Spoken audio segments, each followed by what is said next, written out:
Make better money choices. Choose a bank that takes your money seriously. Business Watch is brought to you by Nedbank.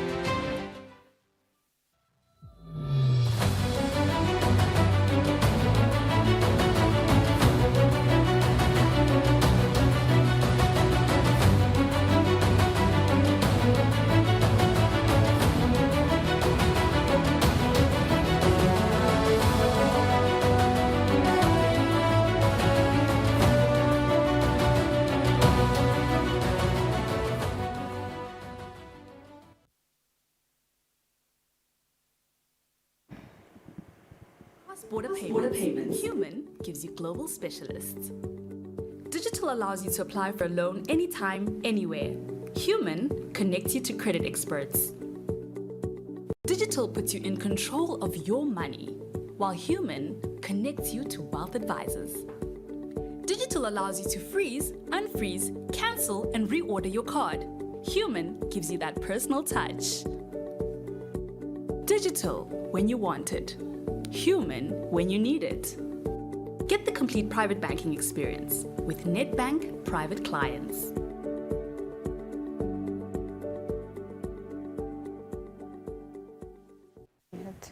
All right, very good afternoon to you and welcome to this Wednesday's Nedbank Business Watch. I don't know how many good decisions you've made today, but I'm very sure you've added into that list of good decisions you've made today by tuning into Eswatini TV and certainly Nedbank Business Watch. My name is Fiso Ngumalo. Very, very lovely to have you join us on the program today, and I am very grateful to be your host today. I'm not alone. I'm with Lungelele Makakula, my wonderful co-host. How are you coming? Thank you, Mguni. I'm great. How are you this afternoon? Doing fantastic. I can't complain. I'm excited for the program.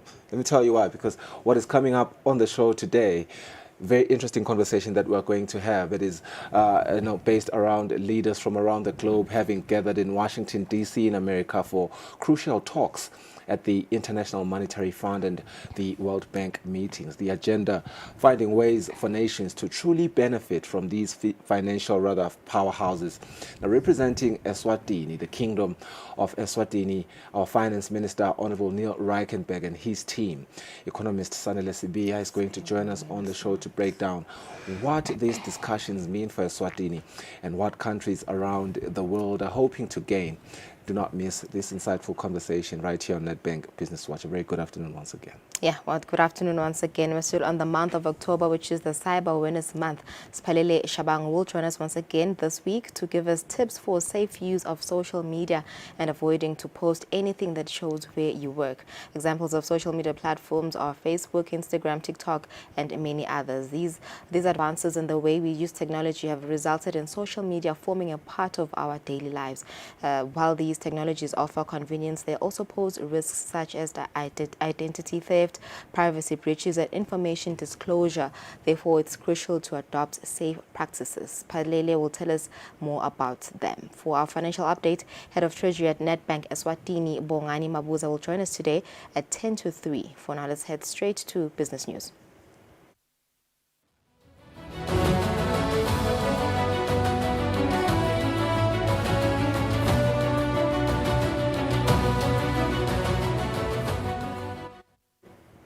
Welcome back. It's tuned in to Nedbank Business Watch. Let's go straight to our first story. Right. For our first story, the Ministry of Agriculture, Commerce, Industry and Trade and Business, Eswatini, will engage the Border Management Authority of South Africa to find possible solutions to the challenges faced by citrus fruits exporters, especially those of bananas, who complain that the sampling processes at the border leaves them 30% short of the original consignment. Let's take a listen. Business Eswatini's Chief Executive Officer Inathi Dlamini says they have received serious complaints from exporters who have not been shy in stating that the situation is now seriously undermining their businesses to the degree that they feel it is unsustainable. The cost of these problems is now running in the millions when factoring constant transport delays, lost or spoiled stock due to delays and broken seal, as well as the loss of trust from buyers in the region and overseas.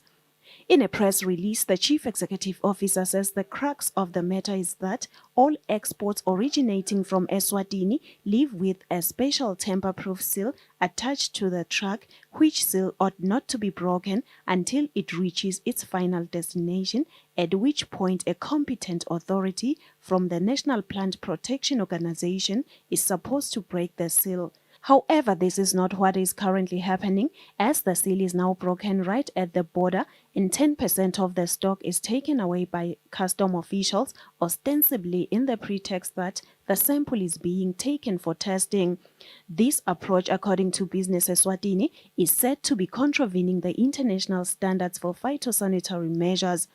He further says the same process of sampling is yet again repeated upon arrival at a final destination, whereupon 10% of the stock is taken again for re-inspection, which leaves the exporter 30% short of the original consignment with no financial compensation for the loss.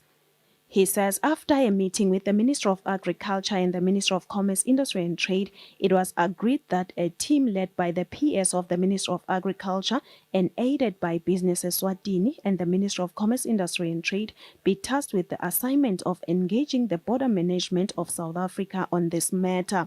We contacted NAMPOD's Chief Executive Officer, Begizwe Mazia, on this matter, who referred us to the Minister of Agriculture. The Principal Secretary, Sydney Simelane, said he can only comment after a meeting with the Border Management Authority of South Africa, which is scheduled for the 4th of next month. For Nedbank Business Watch, Nelson Dlangamandla, Vuminkosi Nzinisa Mbabane.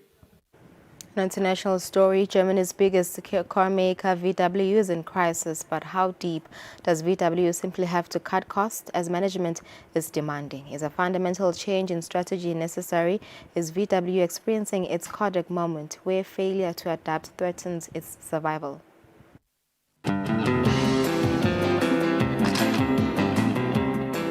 This is how pictures were taken 50 years ago. Then photography went digital, and former market giant Kodak lost its dominance. This is how phone calls were made 25 years ago.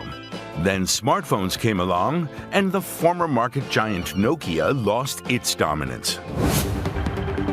This electric car from VW has won awards.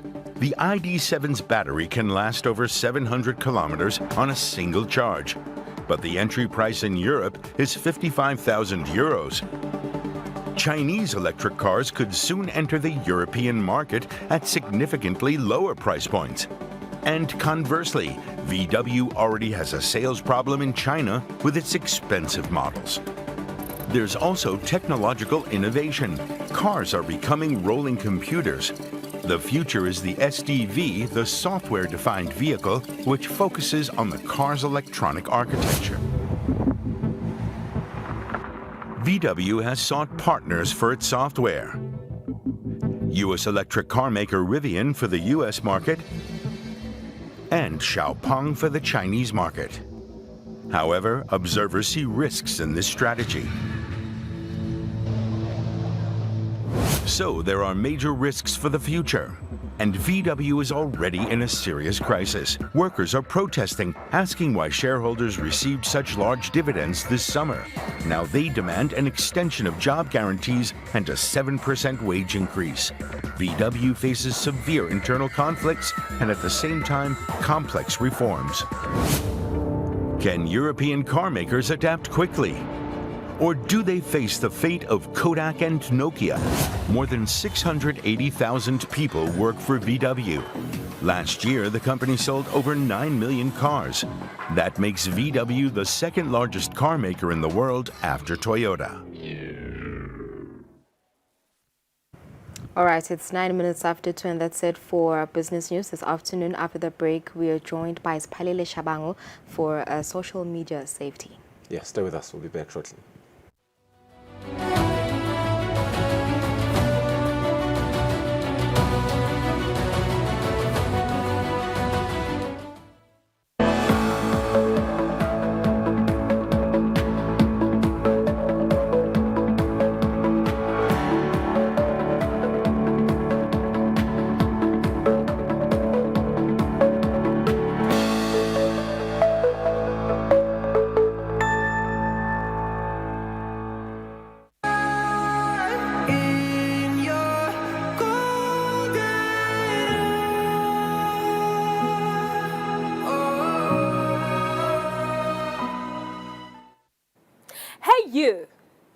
Yes, you. Have you paid your TV license? Did you know that by paying for your TV license fees, you will be complying with the laws that govern television possession, in particularly the Swaziland Television Authority Act of 1983 and its regulations? It is a legal obligation. Paying for your TV license can have a positive spin-off, as the money collected from TV license fees goes a long way in assisting Eswatini Television Authority procure appealing and relevant content to broadcast on the channel. So now, these fees also increase purchasing of local content from independent producers, which helps ensure that the arts and film industry in the country is well supported thus far, ensures the creation of jobs for eMaswati. The payment of TV license fees goes a really long way in such endeavors as well as nation building.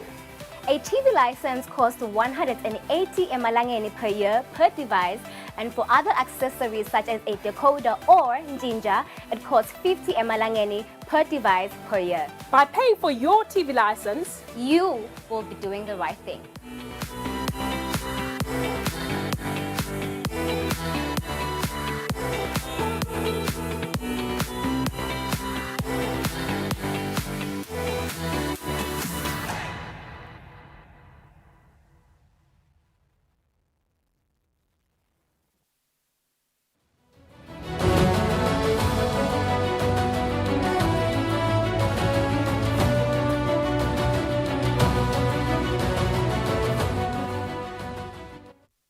Welcome back. You're still tuned into Nedbank Business Watch. Thank you for staying with us. I'm now joined by Spalele Makagula Shabang to talk about social media usage and being safe online.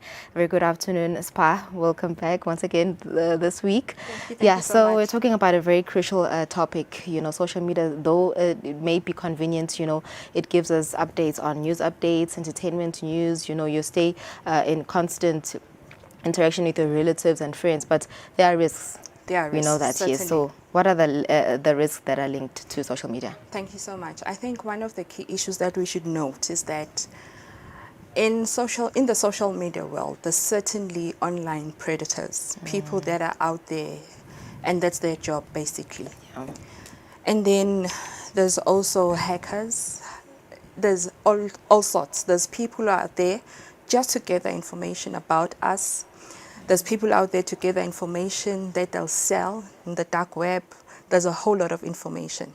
So basically, it's important for all of us when we're online to understand that it's basically the wild, wild west. So we certainly need to be cautious of our surroundings, of our online activities. So basically, that is what is very important for us to understand. So speaking of being cautious, you know, I'm new to social media. I want to register my account, for an example, Facebook. So what settings should I make? You know, a lot of people are public and some people are private. What settings should I install on my Facebook? Thank you so much. Basically, it's important to understand the security that comes with social media. As you're saying, there's your public and there's your private. Private is always safer, but more than just private, there's other security settings that come with all social media platforms. So as you enroll or as you register on your social media platforms, you have to read those privacy and security guidelines and understand. Don't just click to accept to move to the next level, just to hurry to register. If you can, use another phone to take pictures of what exactly is it that you're agreeing to. Then take time to read. Do not register on any application without understanding, you know, the guidelines, the privacy, and all the security settings that come with it. Yes. You said that, you know, there are scammers, there are hackers.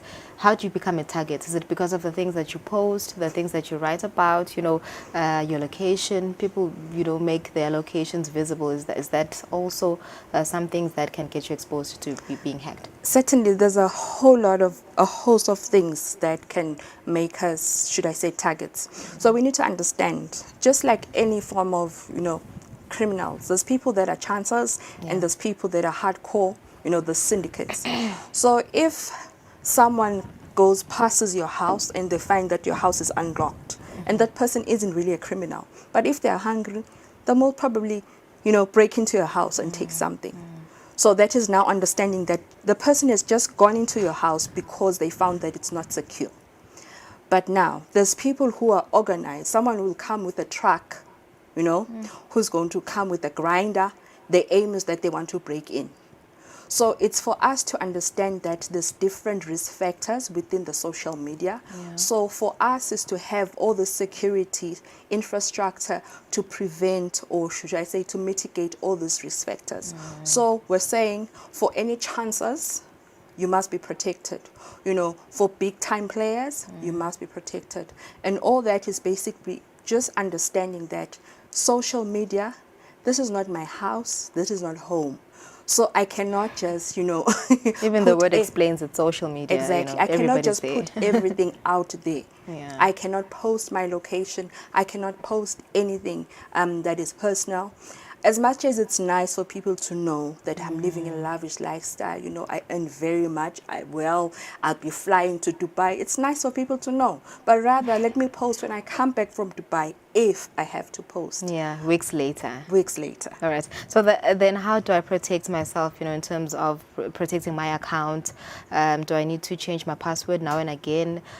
Make it quite strengthful, my password for you know, using my login details? Okay, certainly. Password is certainly one way to protect yourself. But there's what we call two-factor authentication. Okay.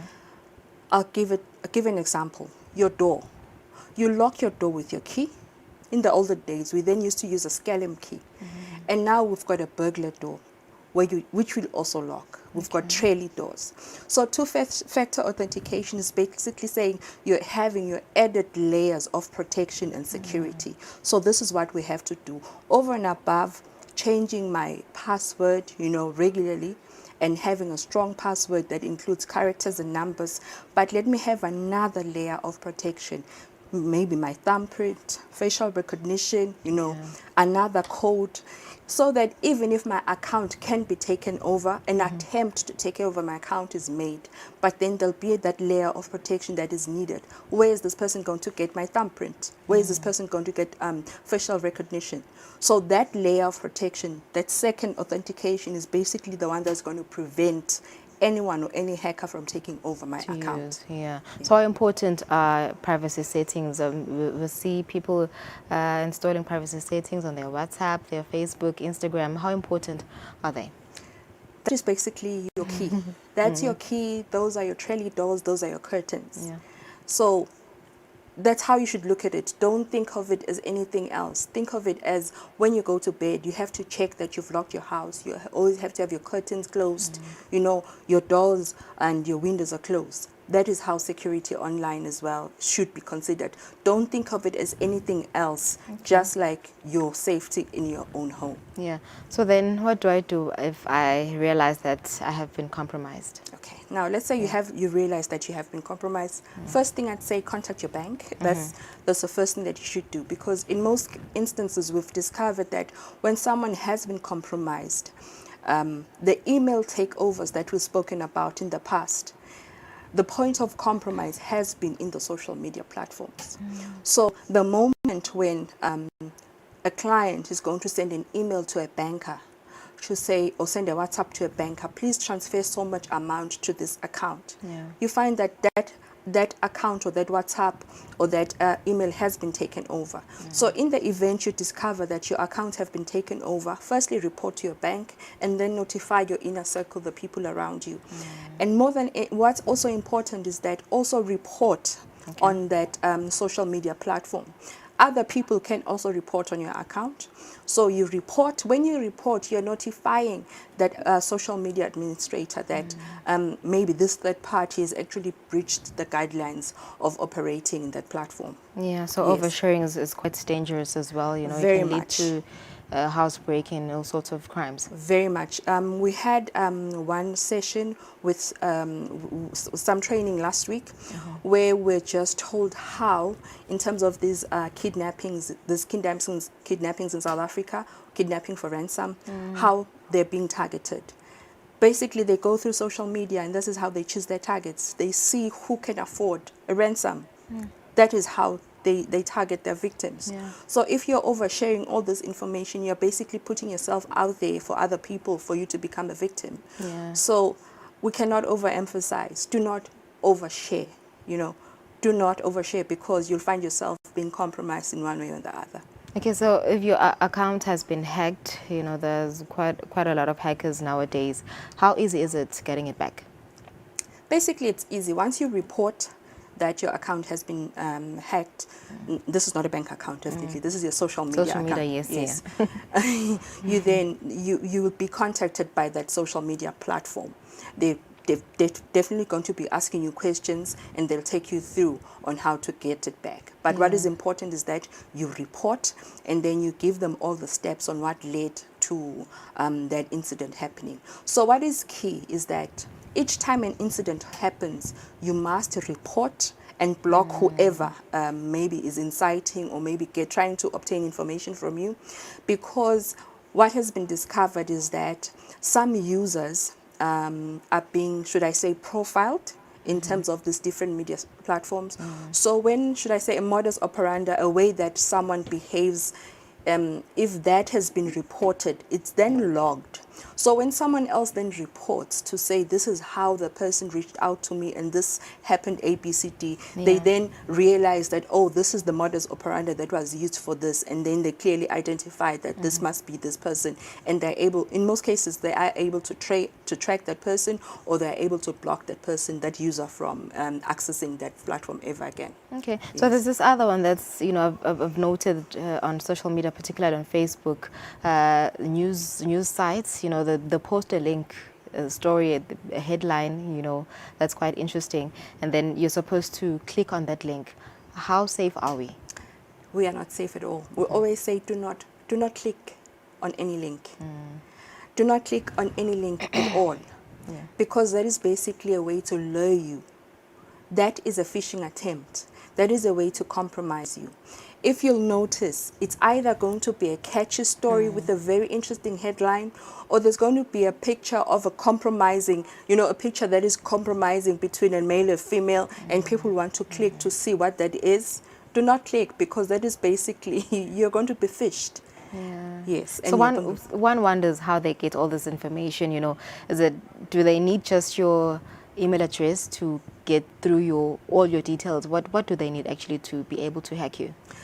I can't really divulge everything, but what is key is that you find that your security settings as an individual are low. Yeah. You just find that your doors are unlocked, your windows are open. So that is what happens. That is then what tempts someone to even then make an attempt to hack you. Sometimes you'll be literally, as a user, you'll be literally screaming out to the hackers, please hack me, So these are the things when we try to educate users to say, do not post personal information on social media, and the certain things that you'll do or say or post on social media, we should just scream to individuals or hackers to say, please get me compromised.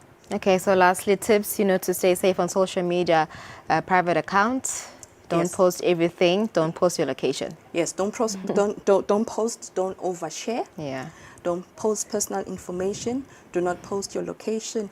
And always be reviewing your security settings, because as much as you may have, have your security settings, sometimes they may fall off. Hackers may breach those security settings by one way or another, but be constantly reviewing those security settings and making sure that whichever apps, third-party apps that have access to your email address or any other thing, they know these applications. If you see a strange application that you do not know that will have access to your email or any of your social media accounts, you definitely have to report it and block it or disable it or delete it. All right, thanks so much, Spa. Thank you. Well, there you have it, social media usage and safety tips from Spa. If you want to ask more questions, you can contact them at 3278 1999. Let's take a break. Sabia Konamach.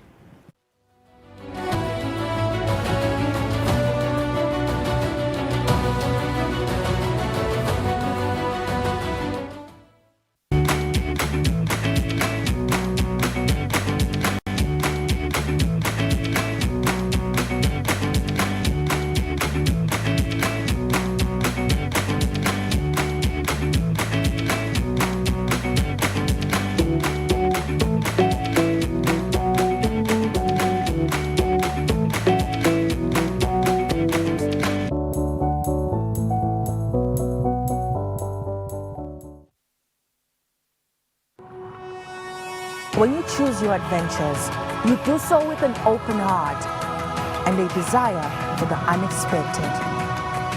You embark on journeys to discover new worlds full of wonder. You choose a path to awaken your senses, a world to make you look up and realize just how inspiring this life can be. Arrive and awaken your heart. Explore life in ways only thought possible in your dreams. Discover just how far you'll go to expand your understanding of life's greatest mysteries. There's just one place on this planet with so much to offer. Now is the time for you to have the royal experience in the kingdom.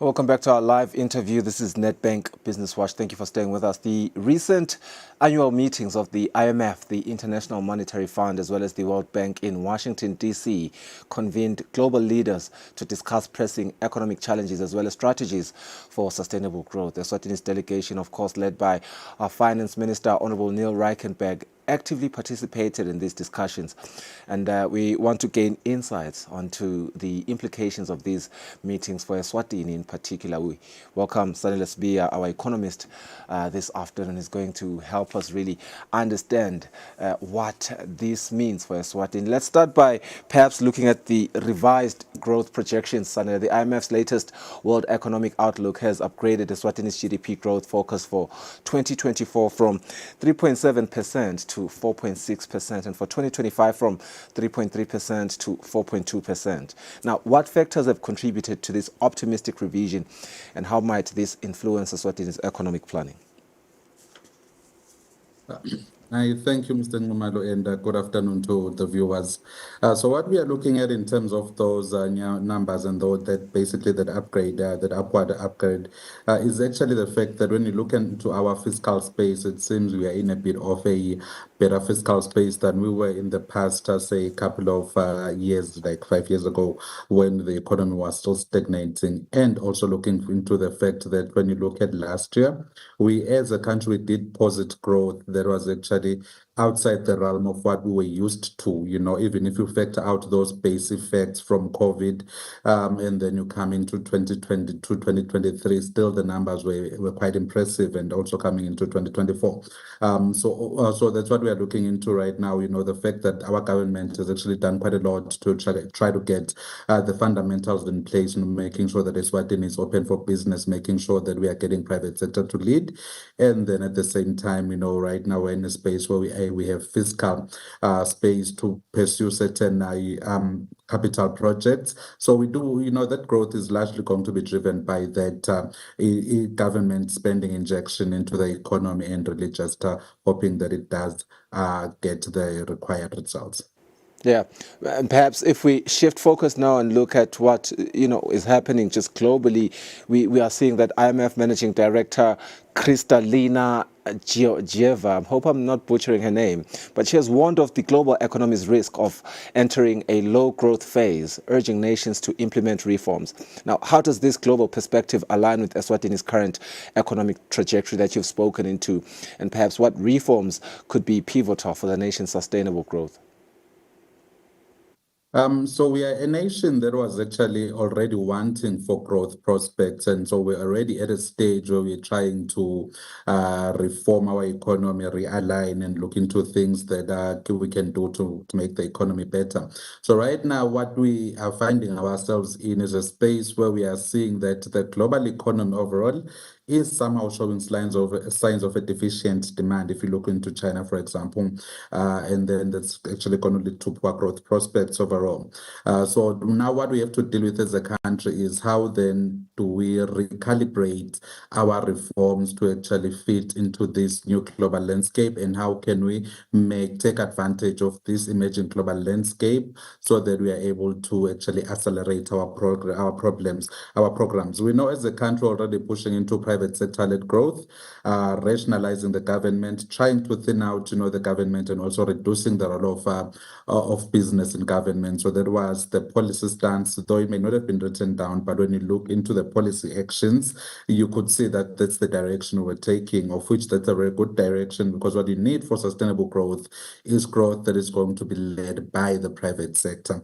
And over and above, you want growth that will be led by the private sector and the small medium enterprises, so that it's growth that is going to stay in Eswatini. But what we also need to do as a country is we need to make sure that we are able to strategically place our economy for the next big thing.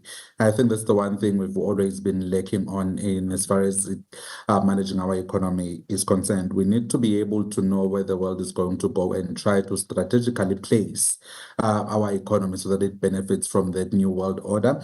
And at times, we might actually been pushed to lead certain initiatives. For example, now the world is going into the space of big data, analytics, and into artificial intelligence. But when you look in the ground in terms of what we are doing to strategically place our economy to benefit from that new production capability, it seems we're not doing much. So I think that's what we need to push much as a country over and above the reforms that we're making. It's good to reduce the role of business in government, of government in business. Also, just make sure that the private sector can thrive and just have government catalyzing those initiatives, and then also growing the economy, in a broad base, such approach. And I mean, we saw the figures coming out that Eswatini is one of the most diversified economies in the region, but it doesn't mean we need to take that and then start relaxing. We always need to find, new frontiers to break and move into those product lines and ensure that our economy is the one that is going to be the destination to come and, expand into production processes. Yeah, and perhaps I think I'm picking that you do reckon that, what the IMF has highlighted in terms of a need for a policy pivot from monetary easing to fiscal tightening is that Eswatini is, managing this balancing act, or rather this shift in ensuring economic stability while also fostering growth. But you're also speaking on something important there towards the end of your submission in terms of Eswatini being one of the most diversified economies in the region. And one wonders perhaps in terms of regional collaboration now, which is something that was also highlighted as key. How can Eswatini collaborate with neighboring countries to address shared challenges, that's economic challenges, by the way, as well as capitalize on regional opportunities in under a minute, suddenly? So what Eswatini needs to do is to take advantage of the regional economic integration structures that are there. There would be your SADC, your AFCTA, your COMESA, and your SACU. So all of those groupings, you will find that one of the underlying issues there is monetary consolidation and fiscal convergence. So ideally, we should work together as a unit to try and make sure that our monetary policies and fiscal policies are somewhat aligned in the region.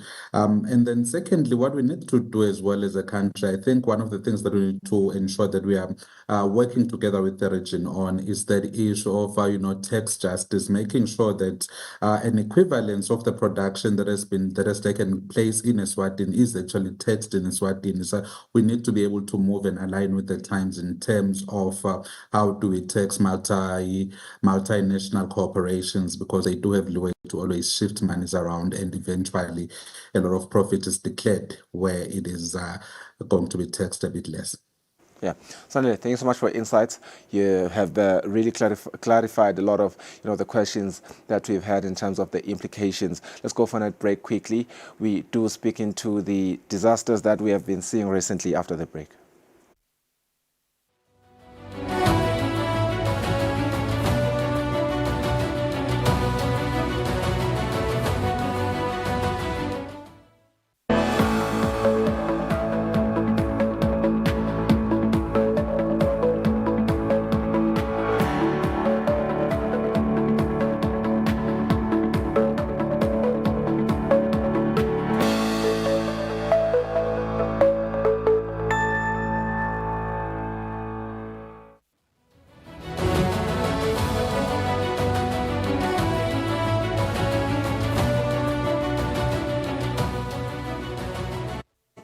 Right, this is our Enterprise Watch, and with natural disasters on the rise in the country, business insurance seems to be a sound decision for local businesses.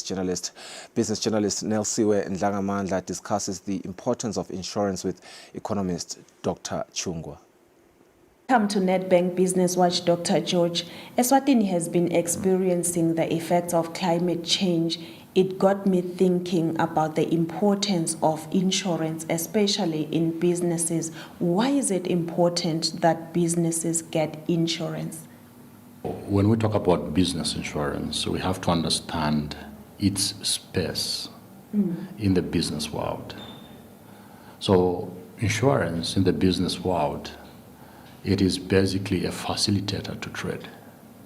It is not trade itself, it is an industry, yes, but it's there to facilitate trade.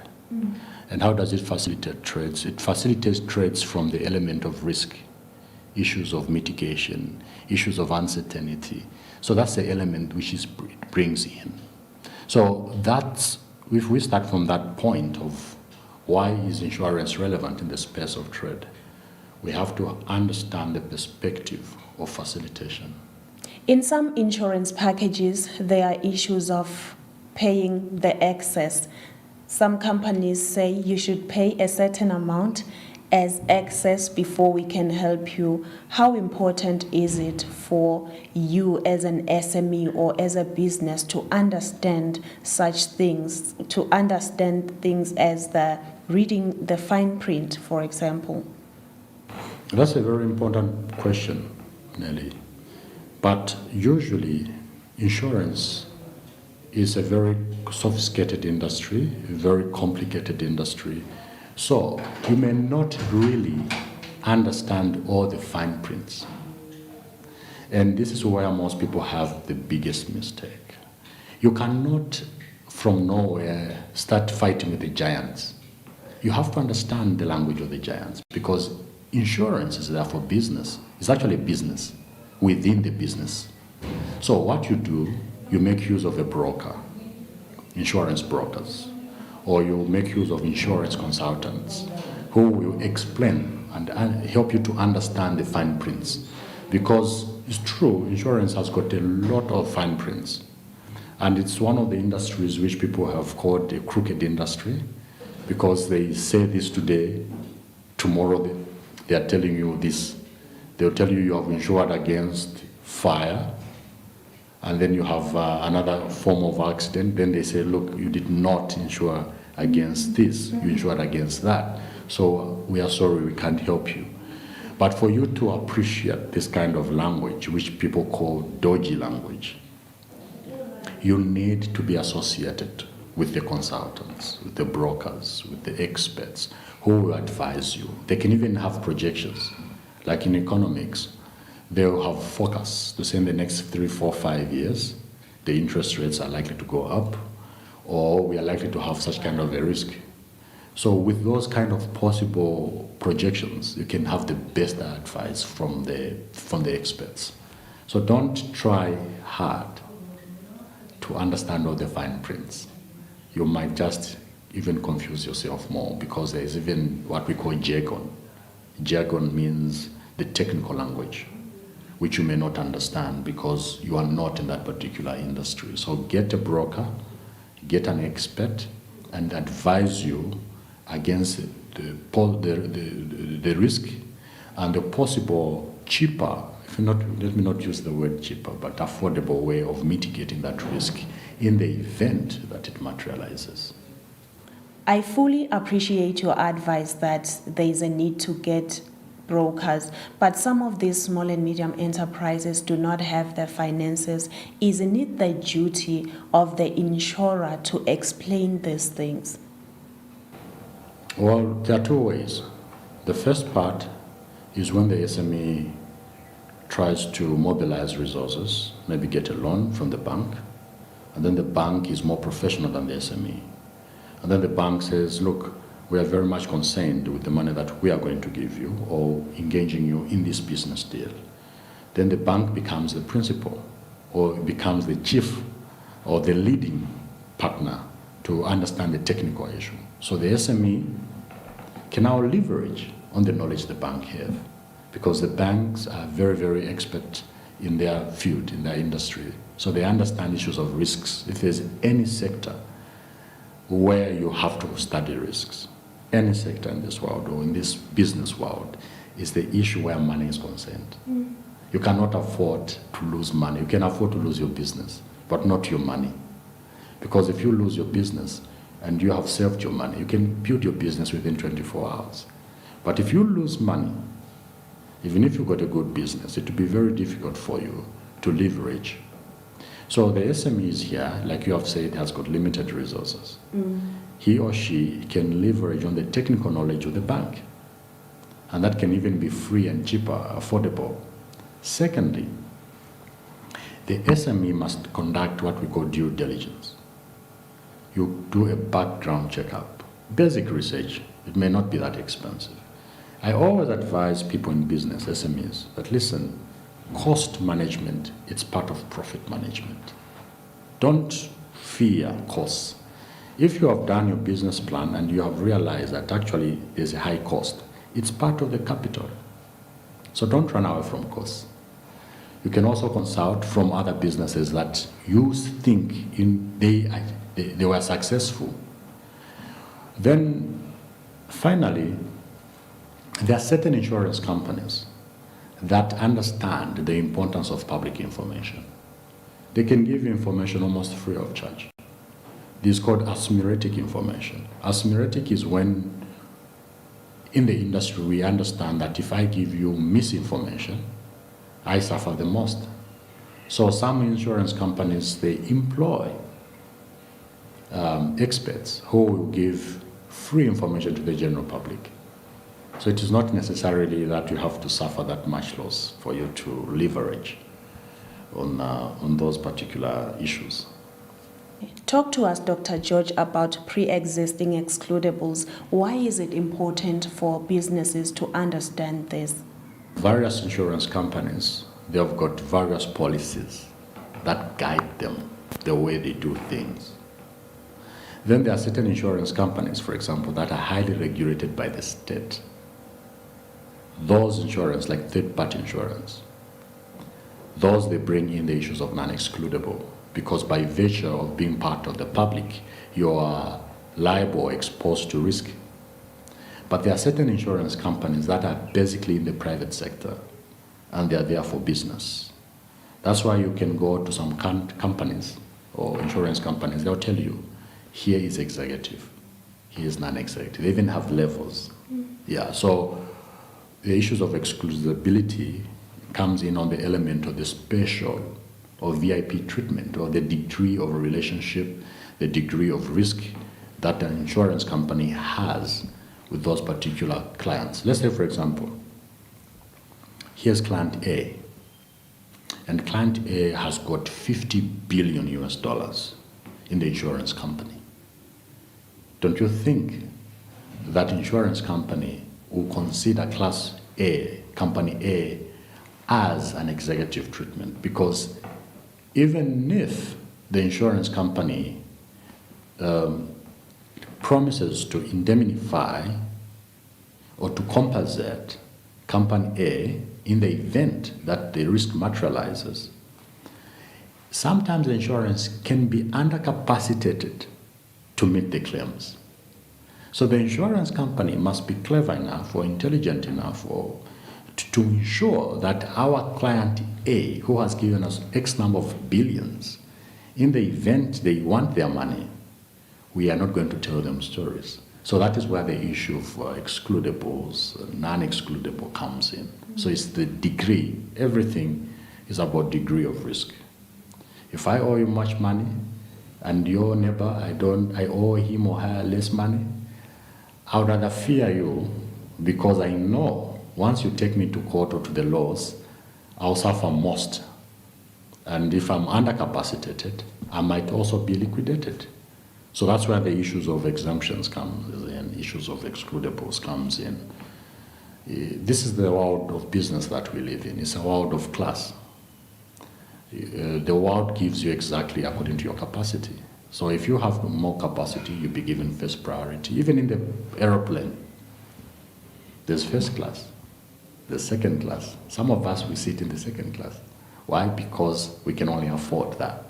So that's the world of business, especially in the private sector. As a parting shot, Dr. George, I want you to talk to an SME holder at home who still feels like insurance is not that important. Why should they invest in it?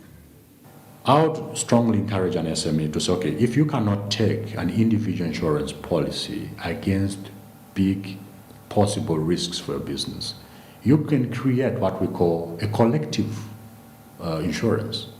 Collective insurance is basically generic insurance. When we talk about generic insurance, is you are selling sweets, I am selling sweets, he or she is also selling sweets. Let's put our resources together so that we can go to the big insurance and explain that, listen, in as much as individuals cannot meet your requirements, please meet us as a collective.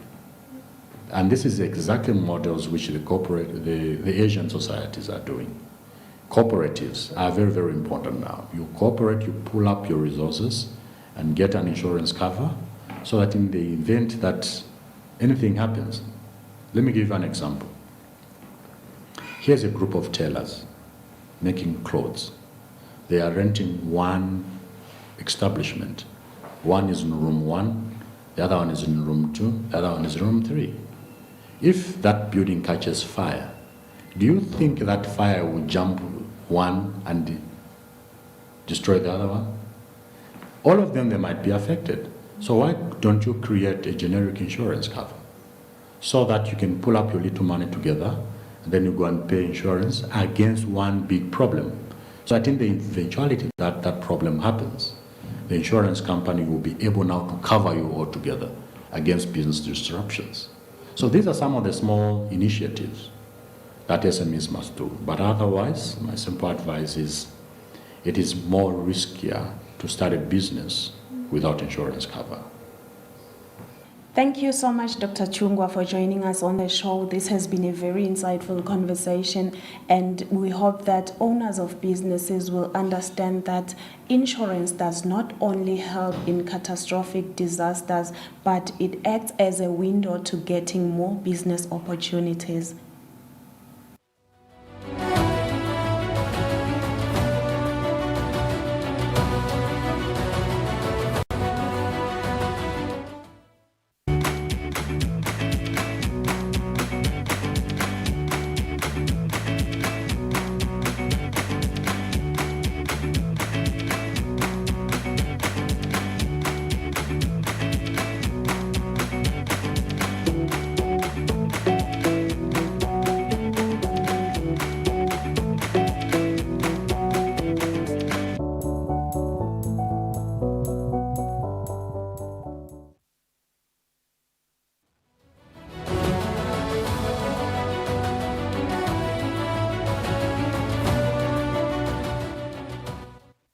All right, so welcome back. You're still tuned into Nedbank Business Watch. Thank you for staying with us. We want to take a look at today's financial markets, and I'm joined by Head of Treasury at Nedbank Eswatini, Bongani Mabuza. Very good afternoon, Bongani. It's been a while. Welcome back. Thank you so much, Lulu. Good afternoon to you. Good afternoon to your viewers. It's a pleasure to be here. Yeah. Look forward to our discussion. All right, so let's start off with international markets. The U.S., a lot is happening. The U.S. elections are coming up, and also the U.S. Federal Reserve is to cut rates by 25 basis points. Take us through the reactions of the markets today. Yeah, thanks. I think that's a good place to start. There's quite a few things moving markets. In the U.S., it's particularly the elections that are coming up next week. They're causing a lot of volatility in the markets, not just in the U.S. but also globally. I think we'll see as we take a look into what's moving markets. And then, as you mentioned, the rate cut from a Fed perspective, and I think the debate in markets right now is about the size of that cut. And maybe we can just jump straight into it. We'll start with equities if you'll allow. We'll look at the S&P 500, which was up modestly, about 0.2%. This was largely due to it's reporting season in the US, with second quarter results coming out from most companies. You had Google reporting earnings, and it was up 5.8% after the close of the market, and this was due to the company reporting larger sales than expected. You had Snap, which also beat estimates. You had Reddit, which also reported very strong earnings. And you had Chipotle, which was down, unfortunately, due to slower earnings growth than expected. But I think the interesting thing about this week from an equities perspective in the US is that you have companies worth a total of approximately $20 trillion US, which are expected to report earnings. So whenever you have such large companies reporting, you expect to see a lot of volatility in equities markets, and that's just driving the story across the board. From a UK perspective, I think the story is the same. What's moving markets is really around the US elections, but there's also growth numbers, UK growth numbers that are expected today, and we expect further volatility as the day progresses. From a JSE perspective, I think it's the same story with the addition of the medium-term budget speech in SA. Yeah, so we can expect the data to change, that with the upcoming US elections on the 5th. Yeah, I think that's correct. Right now, there's a lot of noise in the markets due to expectations around the outcome of the US elections, and as well the path that the Fed is going to take going forward. Yeah. So you expect a bit of normalization perhaps after the elections. Okay, so let's bring it closer to South Africa, a neighboring country. There's actually the medium-term budget speech that is underway right now in South Africa this afternoon. Take us through that. Yeah, that's correct. And I think maybe that's a good segue into the FX markets, because you had the rand starting the day at around 17.69. At around midday, we were at around 17.55, as you can see in the market, which was down about 0.5%. The rand was fairly strong against most of the major currencies. It was strong by about 0.5% against the euro, and by almost a full percentage point against the pound.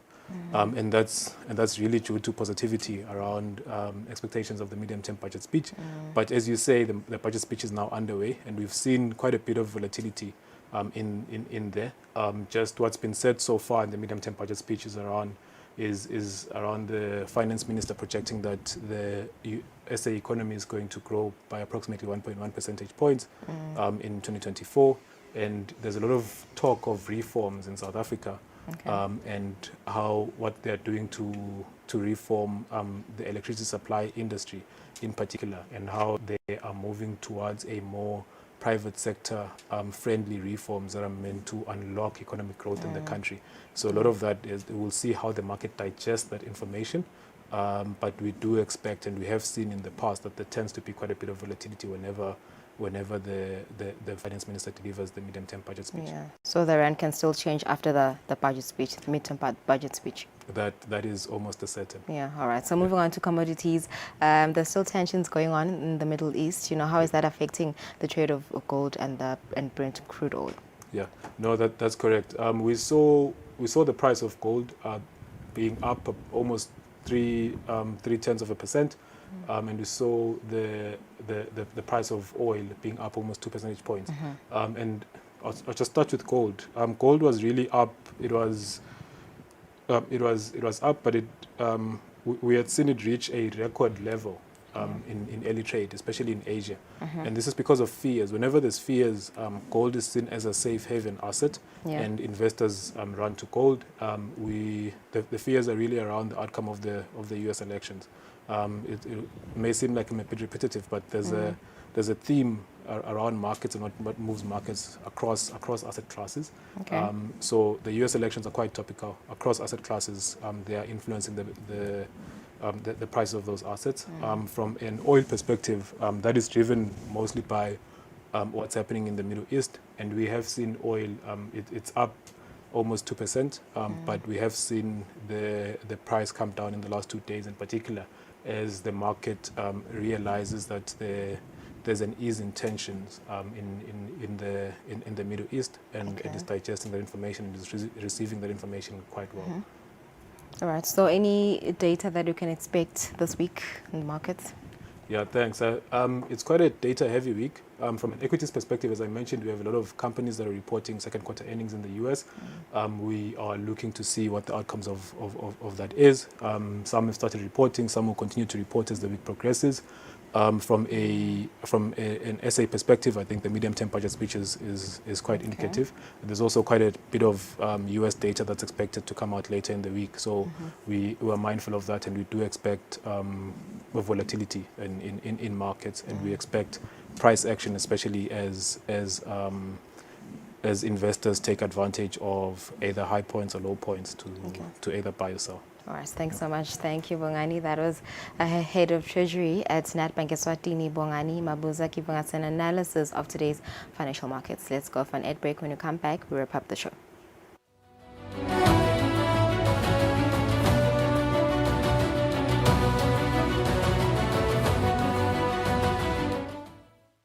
Digital helps you make cross-border payments. Human gives you global specialists. Digital allows you to apply for a loan anytime, anywhere. Human connects you to credit experts. Digital puts you in control of your money, while Human connects you to wealth advisors. Digital allows you to freeze, unfreeze, cancel, and reorder your card. Human gives you that personal touch. Digital when you want it. Human when you need it. Get the complete private banking experience with Nedbank Private Clients.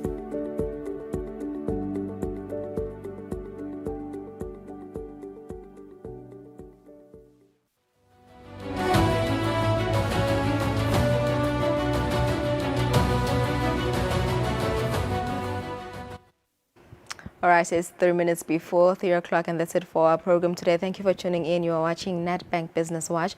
I think it was quite a critical topic we discussed with Spalele Shabang, social media usage and being safe online. She did emphasize on being private, not sharing too much, not oversharing, not saying your location. Yeah, it's quite a lot. It's really important information.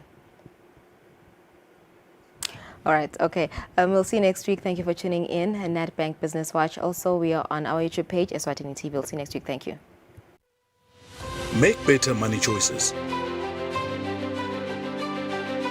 Choose a bank that takes your money seriously. Business Watch was brought to you by Nedbank.